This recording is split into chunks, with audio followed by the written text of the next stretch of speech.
Definition of an element. An element is a substance which is made up of only one type of atom. Element वो होता है जो atom से, एक ही तरह के एटम से मिलके बना होता है। जैसे कि H+H मिलाए तो H2 बना, O+O मिलाए तो O2 बना। तो दोनों एटम्स जो हैं एक ही टाइप के हैं, दोनों ऑक्सीजन मिला बन के O मिलके O2 बना रहे हैं। Element is a pure substance that can either be formed from not decomposed into simple substances by ordinary physical or chemical method। Element जो होता है वो प्योर सब्सटेंस होता है, उसको आप कितना भी तोड़ते जाएं तो लास्ट में जो मिलेगा वो वही एलिमेंट मिलेगा, उसी की प्रॉपर्टी उसमें मिलेगी।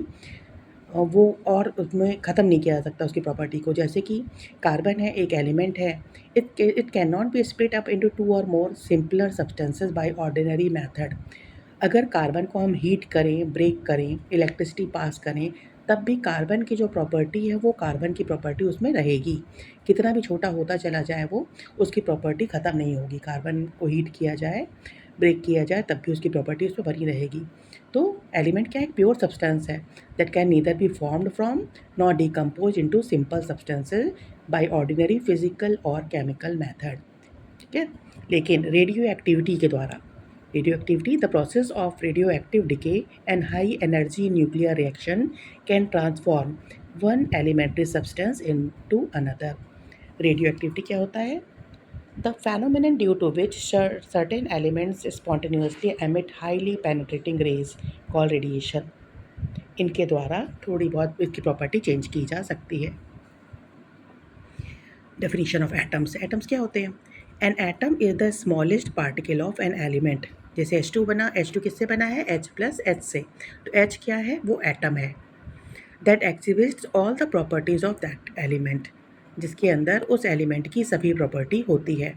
इट मे और मे नॉट एग्जिस्ट इंडिपेंडेंटली, ये अकेला रह भी सकता है और नहीं भी रह सकता है।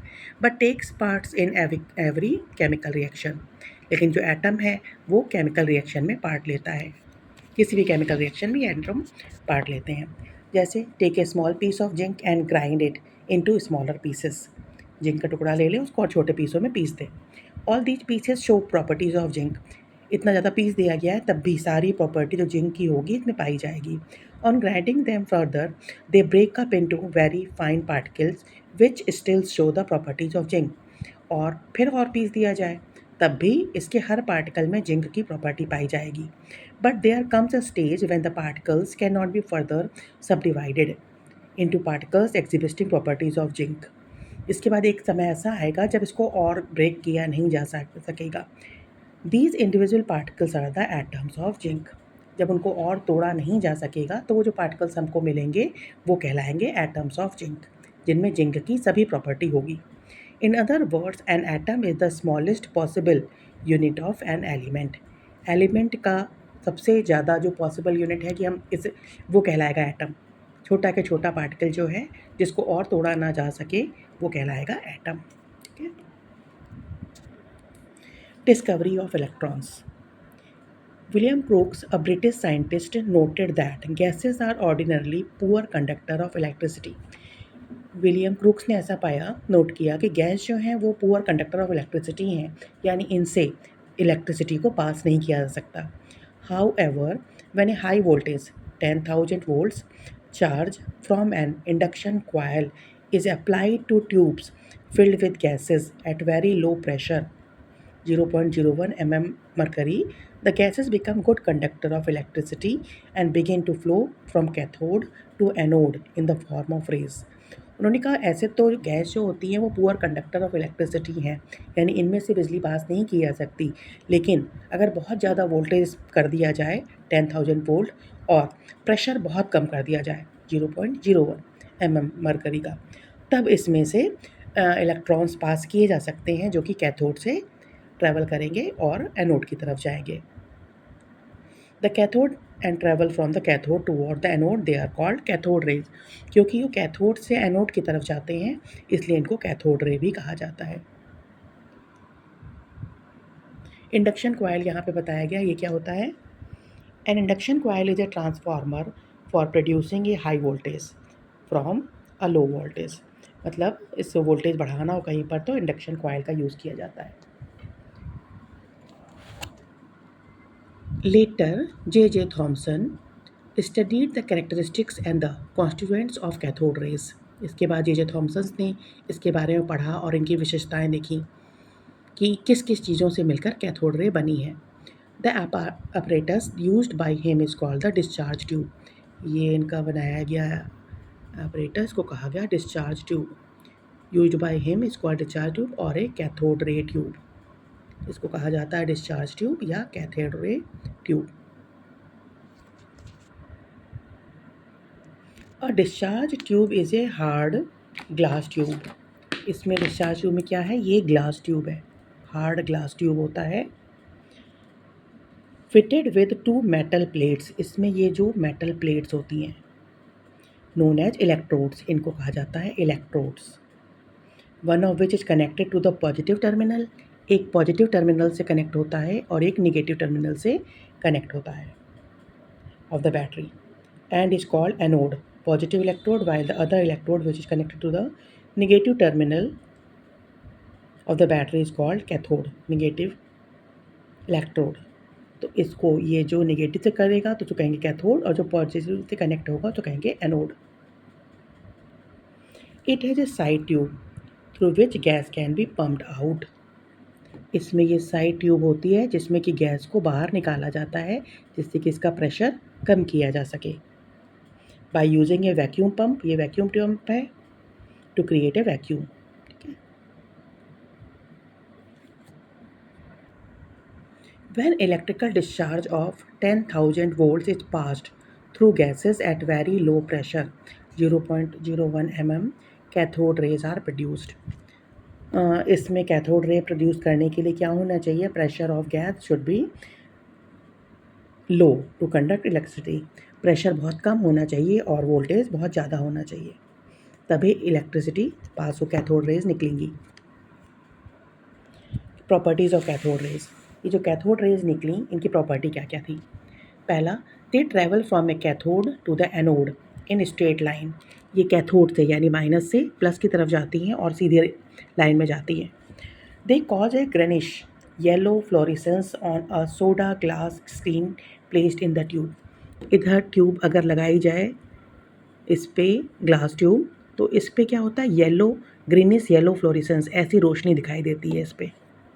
दे are affected by electric field. अगर इनके बीच में कहीं प्लस या माइनस इलेक्ट्रिक फील्ड डाल दिया जाए तो ये इससे क्या होती हैं, inflicted toward the positive field. एक पॉजिटिव की तरफ, ये नेगेटिव है क्योंकि, तो ये पॉजिटिव की तरफ बाइंड हो जाती, घूम जाती हैं. And deflected from the negative field, और अगर नेगेटिव फील्ड होगा तो उससे दूसरी तरफ चली जाएंगी. This shows that they carry negative charge. इससे ये पता चला कि इन पर नेगेटिव चार्ज है क्योंकि ये पॉजिटिव की तरफ अट्रैक्ट हो रहे हैं और नेगेटिव से दूर जा रहे हैं. तो इसका मतलब नेगेटिव चार्ज होगा तभी ये आपस में दूर जा रहे हैं नेगेटिव के साथ. When a beam of cathode ray is made to fall upon hard metallic targets like tungsten, X-ray are produced. Cathode ray जब किसी मेटेलिक टारगेट लाइक टंगस्टन पे अगर डाला जाता है तो वो उस पर एक्सरे, यहीं से एक्सरे का आविष्कार हुआ. ये एक्सरे दिखाता है यहाँ पर प्रोड्यूस होता है. दे पेनेट्रेट थ्रू मैटर. अगर इनके बीच में कोई मैटर डाला जाए तो ये कहाँ से दिखेगा, रोशनी आती कैसे आ रही है, क्योंकि यहाँ से ये पेनेट्रेट छेद करके आगे चला जा रहा है तो ये किसी भी मैटर से पेनेट्रेट होकर आगे बढ़ जाती है. They cause ionisation of the gas through which they pass. जिस गैस में से ये पास होती हैं उसके इलेक्ट्रॉन को निकाल देती हैं और जिससे उन पर आयन्स हो जाते हैं, पॉजिटिव चार्ज उस पर आ जाता है. The ratio of the charge to mass of the particles constituting cathode rays remains the same. ये जब चेक किया गया तो जो इस पर चार्ज था और जो इसका मास था उसका रेशियो हमेशा एक ही आया. क्या आया, 1.76 इंटू 10⁻11 कूलम्ब पर kg. ये जब भी किसी के भी के लिए किया गया तो यही आया, irrespective of the nature of the gas taken and of the metal forming the cathode. कोई भी मेटल लिया गया या कोई भी गैस उसमें से पास की गई तो E/m का जो रेशियो था वो हमेशा कांस्टेंट आया.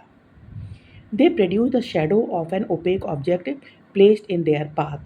अगर इनके बीच में कोई ऑब्जेक्ट रख दिया जाए तो इसका शेडो बनता हुआ दिखा. And make a light paddle wheel rotate. और अगर इनके बीच में कोई हल्का पैडल व्हील डाल दिया जाए तो पैडल व्हील जो है वो रोटेट होने लगती थी। इस सब को देखकर थॉमस ने क्या कंक्लूड किया? उन्होंने कंक्लूड किया, cathode rays consist of negatively charged particles now called electrons. इन्होंने कहा कि ये जो कैथोड रे निकल रही हैं उन पे नेगेटिवली चार्ज हैं पार्टिकल्स हैं, जिनको बाद में कहा गया electrons. The name electron meaning atom of negative electricity was given by Johnstone Stoney के द्वारा इसका नाम दिया गया, एटम्स ऑफ नेगेटिव इलेक्ट्रिसिटी का। These negatively charged particles are an integral part of all atom. ये जो पार्ट है इलेक्ट्रिकली चार्ज पार्टिकल्स हैं वो किसी भी एटम के ज़रूरी पार्ट हैं। अगर ये नहीं होगा तो एटम्स नहीं होंगे। इलेक्ट्रॉन्स है both definite mass and definite electronic charge. Electrons का मास भी निश्चित होता है और इलेक्ट्रिक चार्ज भी निश्चित होता है। ये मास इसका यही है 9.1018 10 का पावर -31 kg और इलेक्ट्रिक चार्ज है -1.602 × 10 का power 19 coulombs. Both of which are independent of the nature of the gas in the discharge tube. जो कोई भी गैस हो यही चार्ज रहेगा और यही मास रहेगा इसका। इलेक्ट्रॉन्स की प्रॉपर्टीज़ क्या क्या हैं? Electrons from all sources are alike having identical mass. किसी भी सोर्स से इलेक्ट्रॉन निकलेगा वो एक जैसा होगा और उनका मास निश्चित रहेगा। They are a constituent part of an atoms. किसी भी पार्ट एटम का ये निश्चित जरूरी पार्ट है। The mass of electron is equal to 1/1837 the mass of a hydrogen atoms. यानी इसका मास होता है 9.108 × 10 का पावर -31 kg। और electron carries unit negative charge, जो नेगेटिव चार्ज होता है इस पर -1.602 10 का power -19 coulombs. The electron is extremely small, ये बहुत छोटे होते हैं। Its radius is less than 1 × 10 का पावर -15 मीटर या 1 फर्मी कहते हैं इसको। तो वही नीचे दिया गया है और इलेक्ट्रॉन को शो करते हैं हम ऐसे -1 × e का पावर 0। -1 जो है इलेक्ट्रिकल चार्ज बताता है और 0 जो है वो मास बताता है, बहुत कम होता है इसलिए 0 बताया गया है। Atoms are found to be electrically neutral. अब एटम्स पे कोई चार्ज तो होता नहीं है, नेगेटिव और पॉजिटिव चार्ज आपस में एक दूसरे को कैंसिल कर देते हैं।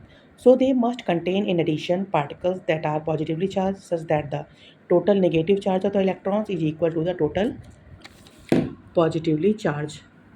This realisation led to the discovery of positively charge subatomic particles called protons.